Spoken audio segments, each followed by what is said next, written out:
네, 여러분 안녕하세요. 자민당 총재 선거가 매우 재밌게 흘러가고 있습니다.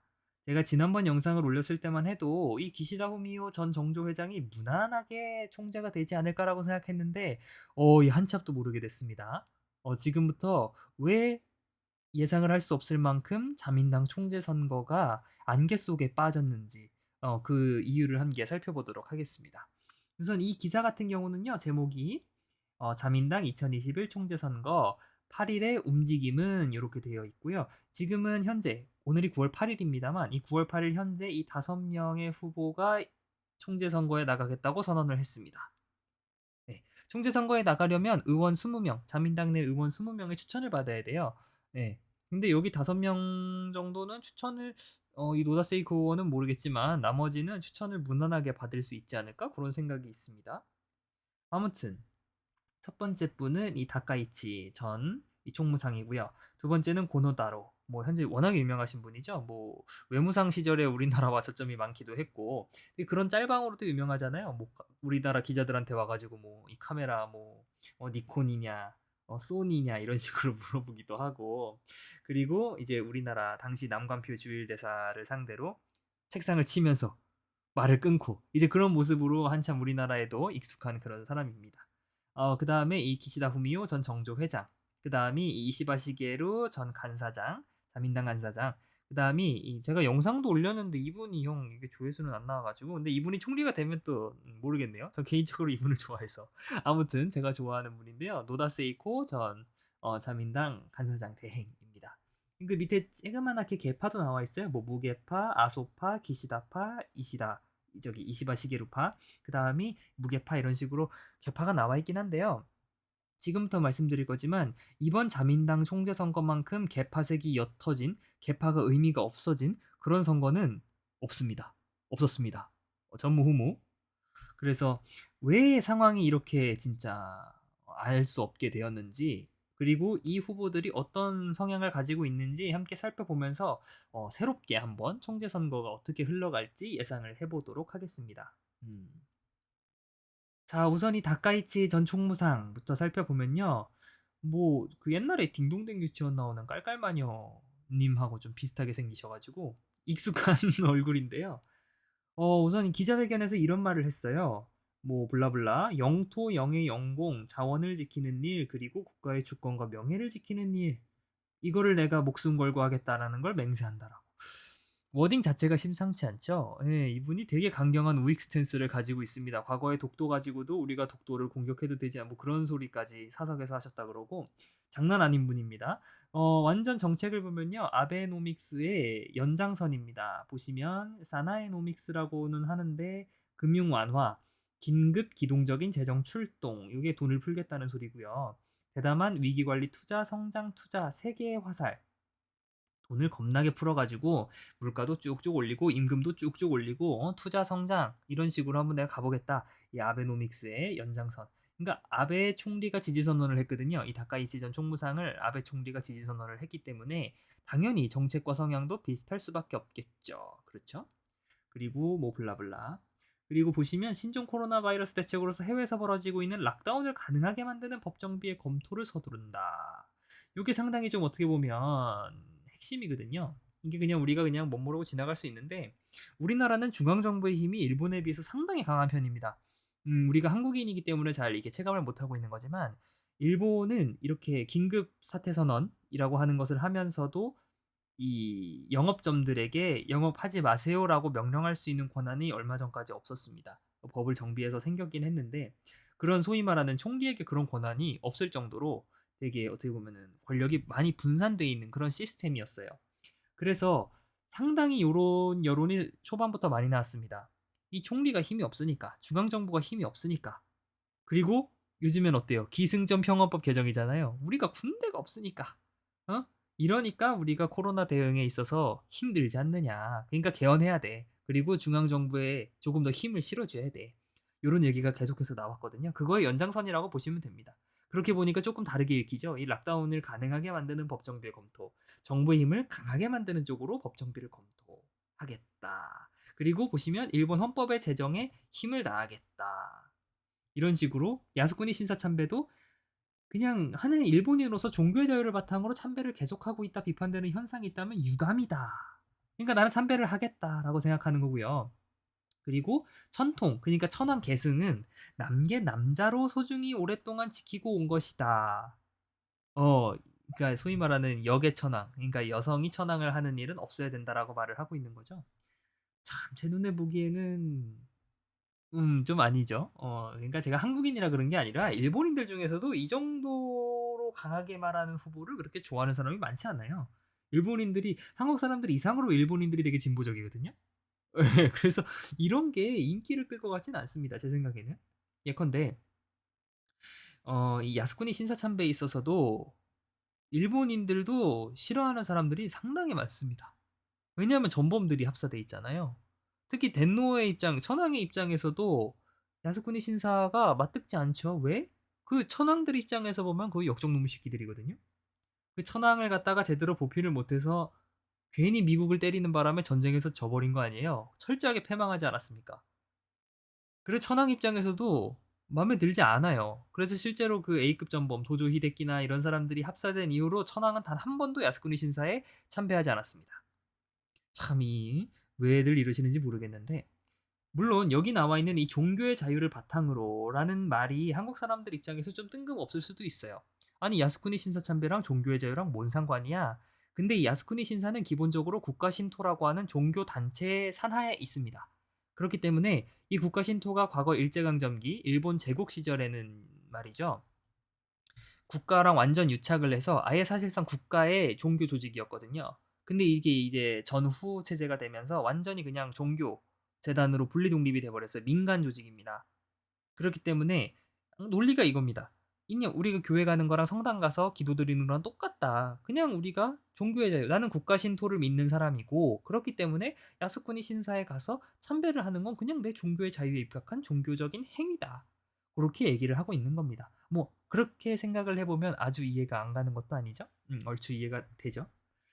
그다음에 이 천황 계통 관련해서도 아니 그 일본 서기를 보면요. 그리고 일본 역사상에도 여성이 천황을 한 경우가 있습니다.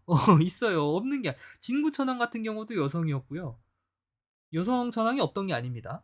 근데 무슨 역사와 전통을 얘기하는지는 모르겠어요.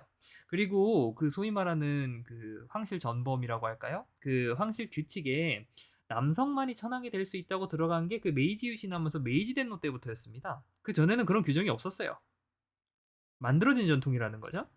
근데 무슨 이 소중히 오랫동안 지키고 온 것이라는지 저는 이 후보 별로 선호하지 저는 한국인이니까 내정 간섭일 수도 있겠는데 아무튼 이 후보는 8선입니다. 60살이고요. 그다음에 총무대신과 정무조사 회장 등을 역임했습니다. 이 정무조사 회장이 꽤 고위직입니다.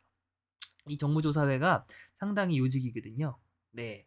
그러니까 자민당에서 어떤 법안을 만들 때 항상 이 정조회라든가 이 정무조사회라든가 이런 데를 통과하고 가야 되기 때문에 이 법안의 입안에 있어서 개입하고 이렇게 좀 파워를 가질 수 있는 그런 중요한 자리였습니다. 하여튼 이분도 우리가 한국인에게는 덜 익숙해서 그렇지 나름대로 명망이 있는 후보였다는 거 그리고 아베 총리가 밀고 있다는 거 그렇게 알아두시면 될 것 같습니다. 그다음이 고노다로 개혁상인데요. 지금은 뭐 백신 담당 상도 하고 디지털 관련된 것도 하고 뭐 이것저것 하고 계시고 그리고 일본 대중들에게 특히 젊은 층들에게 상당히 인기가 많아요. 그 유튜브에도 되게 많이 나오고 저도 얼마 전에 알고리즘에 떠서 봤더니 되게 일본에서 가벼운 유튜버거든요. 맨날 무슨 막 뭐 이상한 거 먹고 막 몰래카메라 하고 막 그런 되게 가벼운 유튜버예요. 구독자는 꽤 많아요. 한 2,300만 명 되는데 그 유튜브에 나왔더라고요. 그래서 야 이런 데도 나오나? 그런 생각이 저도 들었었는데 이분 같은 경우는 할 말이 많습니다. 공약을 떠나서 이분은 여기 위에 보시면 이 아소파라고 돼 있죠. 이 아소다로 전 총무상이기도 하고 총리기도 하고 일단 우리나라에도 되게 유명한 아소다로. 그 아소다로 씨의 개파에 속해 있는 사람인데 이 아소다로 씨한테 이 고노다로가 저 총재 선거 나가겠습니다라고 했을 때 아소가 야 나가지 마. 네가 어딜 나가? 어린 게 어딜 나가? 좀 더 있어봐. 이렇게 얘기를 했거든요. 그럼에도 불구하고 출마 선언을 했다는 겁니다. 네. 대단하죠? 그래서 아까 말씀드렸다시피 개파색이 상당히 였다. 그 말이 이 계파 수장들의 입김이 통하지 않는 선거가 되고 있습니다. 점점. 출마 선언도 그렇고요. 출마 선언이 그렇다면 어떻겠습니까? 당연히 투표에 있어서도 계파의 말이 잘 들어먹지 않을 수 있다는 거죠. 그렇다는 거죠. 음, 우선 이분 같은 경우는 상당히 개혁적인 면모를 요즘에 뿜뿜하고 계십니다. 그리고 탈원전에 대해서 비판적이에요. 원전 재가동해야 된다라는 이 카본 뉴트럴이요. 이 탄소 중립이란 소리입니다. 탄소 중립을 위해서 내가 원전 굴리는 거는 필연적이다라고 얘기를 했습니다. 네. 그리고 탈원전이 과거에 탈원전이라고 얘기했던 건 생각이 바뀌신 건가요? 이랬는데 결국엔 긴 호흡으로 봐야 되지 않겠습니까? 그렇게 대답을 했다는 거죠. 그다음에 이 기시다 후미오 이분이 제일 총재 선거 출마 선언을 먼저 했습니다. 그리고 심지어 스가 총리가 퇴진 선언, 그러니까 스가 총리가 차기 총재 선거에 불출마하겠다는 선언을 하기 전부터 출마 선언을 했습니다. 그래서 초반에는 야 이 눈치 없는 놈아 이런 소리도 많이 들었습니다. 소위 말하는 이 당의 중역들 니카이 간사장이라든지 아니면은 아소다로라든지 이런 사람들이 되게 눈치를 많이 줬어요. 왜냐면 이번 총재 자체가 코로나 사태를 수습해야 될 책임이 있기 때문에 이 독이 든 성배와 같단 말이죠.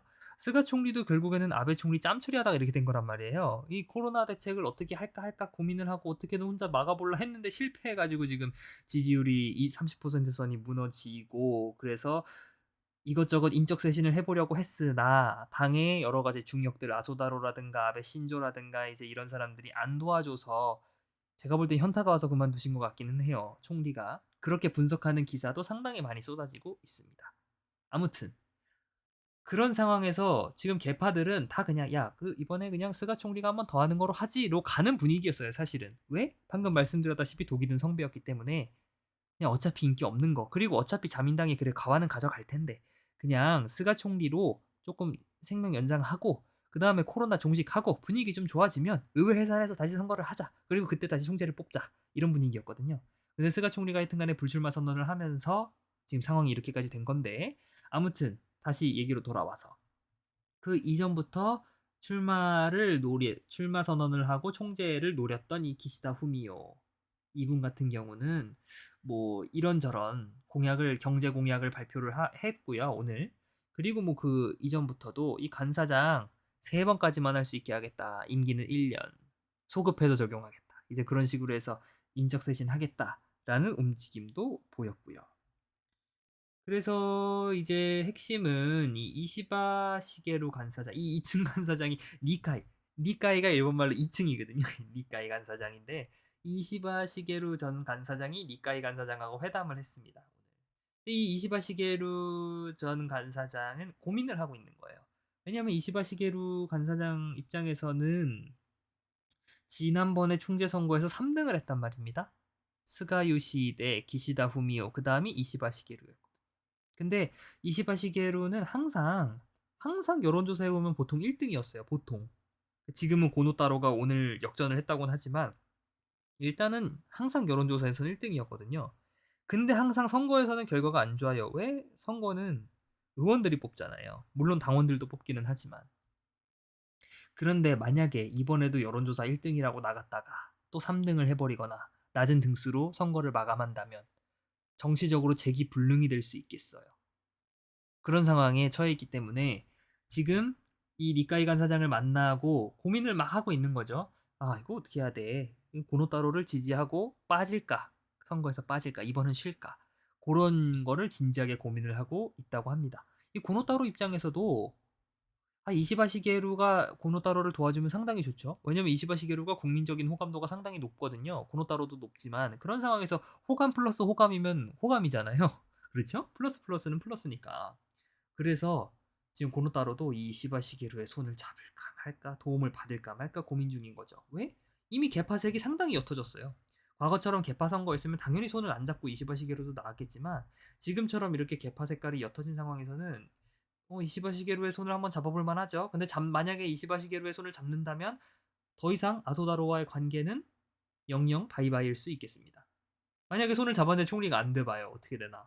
그러면 조금 피곤해지겠죠. 정치 인생이. 그렇습니다. 그 다음에 마지막으로 노다 세이코 전 간사장 대행은 이 20명 모으는 게 좀 힘들어요. 예. 20명을 모아야 되는데 20명 모으는 것 자체가 쉽지 않습니다. 예. 그래서 일단은 출마를 하겠다고 선언하셨는데 어떻게 될지 모르겠습니다. 자, 이 호소다파. 이 호소다파가 최대 파벌입니다. 최대 파벌인데요. 이 개파들이 모임을 했는데 결론이 안 난다 그래요. 지금 결론이 막 안 나고 있다고 합니다. 그래서 여기 보시면 중요한 선거가 임박할수록 지역의 실정을 바탕으로 지지하는 후보를 선택하고 싶다는 의원도 많다. 개파로 단일화하는 것은 어려운 것 아니냐라는 의견이 잇따랐다. 이 소리는 뭐예요? 최대 파벌인 호소다파 80명이 넘어가거든요. 이 파가 각계 전투를 할 가능성이 매우 높다. 그리고 아베 총리는 방금 말씀드렸다시피 다카이치 전 총무상을 지원하는 것을 협력해달라. 그 다음에 아소파는 고노 씨에 대한 지원을 놓고 의견 수렴. 왜냐면 지금 파벌에서는 나가지 말아라고 했는데 총재 선거 출마를 선언한 상황이기 때문에 야, 이거 지원을 해야 돼 말아야 돼. 다른 후보를 돕자는 의견도 나왔다. 그렇죠. 그렇죠? 그래. 그리고 이 다니가 키그룹 뭐 또 다른 파가 있습니다. 여기도 꽤 커요. 그리고 여기도 아직까지 지켜봐야겠어. 그리고 이 엔도 전 올림픽상 뭐 이분도 좀 옛날 분인데요. 이분도 하여튼 좀 파가 있습니다. 유명한 좀 이렇게 정치인 중에 한 명이기 때문에 이분은 기시다 후미오를 지지하기로 선언을 했다고 합니다. 그래서 이렇게 좀 오늘 상황이 어떻게 굴러가고 있는지 함께 살펴봤는데요. 아무튼 이분, 이 다카이치 씨의 급상승세가 눈에 띕니다. 왜? 아베 총리가 지지 선언을 해가지고.